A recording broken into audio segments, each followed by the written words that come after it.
Commence. Bien-aimé, je veux faire un droit de réponse à un soi-disant pasteur Ibo Manjoli, Jean-Roger d'Anvers,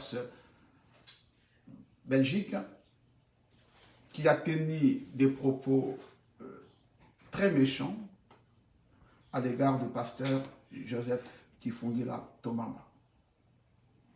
Frère, j'ai suivi la vidéo que tu as publiée sur les réseaux sociaux et j'ai constaté beaucoup de dérives et de mensonges et de hérésies quant au fond et à la forme.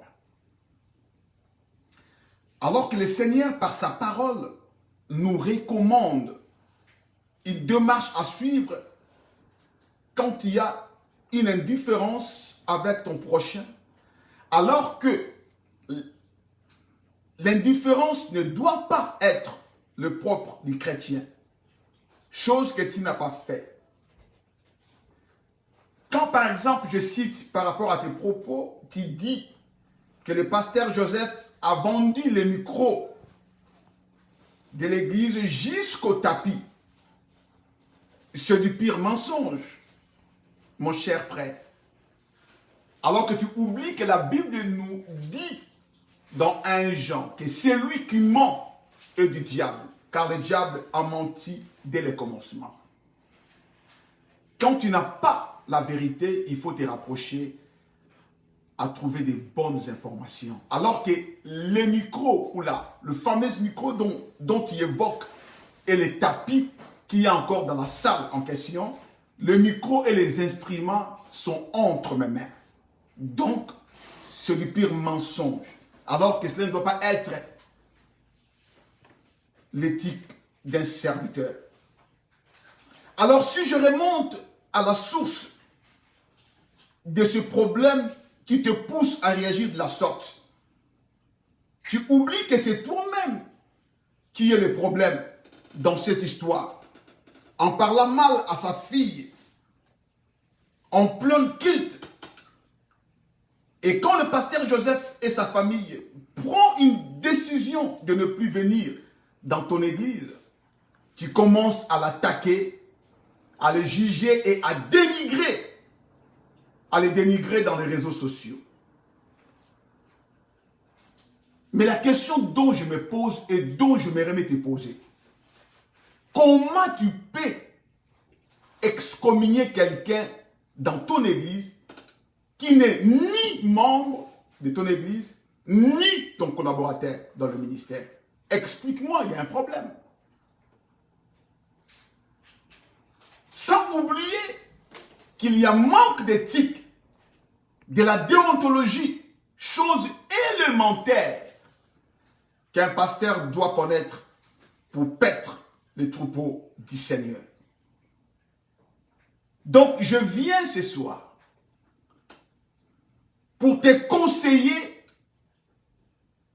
d'arrêter de déranger la vie du pasteur Joseph ainsi que la vie de sa famille. Car tu n'es pas à ton premier ballon d'essai. Souviens-toi même, quand il avait dit un jour que si sa femme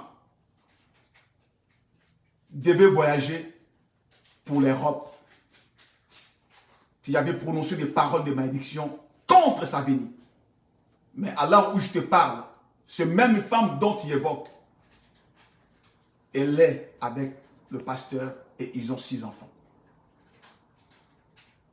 Et toi-même, où je crois que c'est par ta femme est venu ces propos, que s'il faut lui faire de mbassou,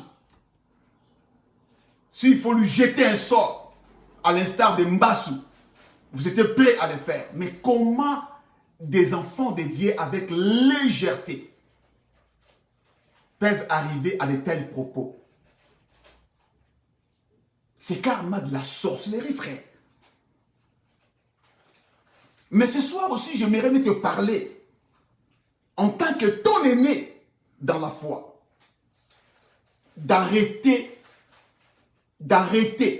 je dis bien d'arrêter de déranger sa vie ainsi que la vie de sa famille. Sinon, frère, tu auras des problèmes sérieux. Mais je viens aussi, par la même occasion, te dire, quand tu évoques que tu es parmi le père des églises à Anvers, mais cela m'étonne.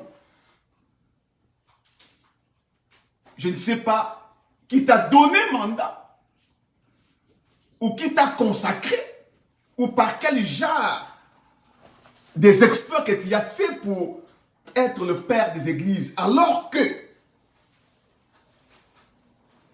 l'histoire nous démontre autre chose.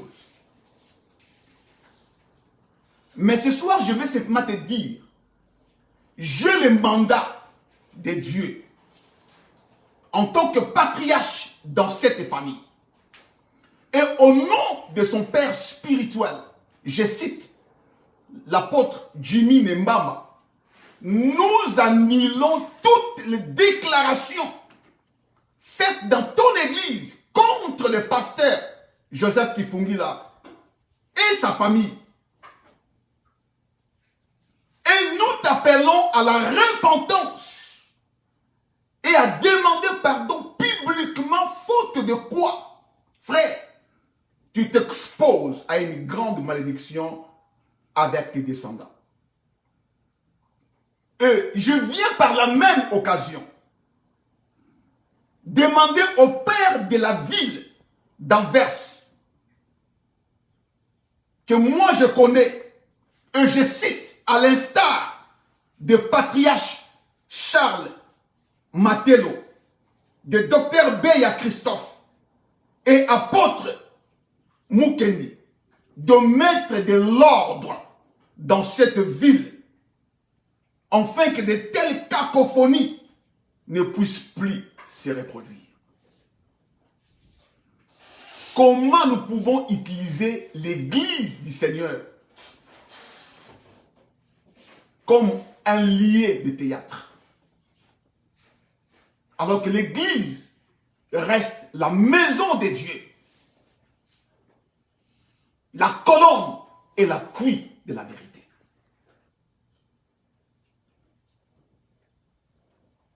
Je te conseille par cette occasion de prendre conscience, de comprendre que la réputation d'un homme, nul n'a droit et mandat de l'exposer dans des réseaux sociaux. Alors que nous devons utiliser cet outil pour annoncer l'évangile. Et voici les uns en font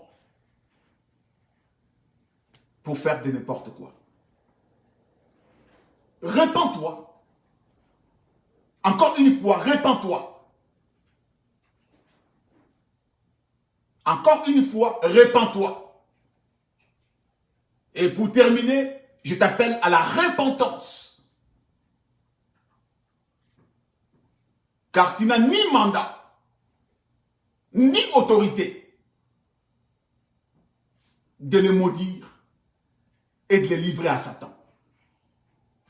Par le mandat de Dieu, comme je l'ai dit, tout est nul et sans effet dans le nom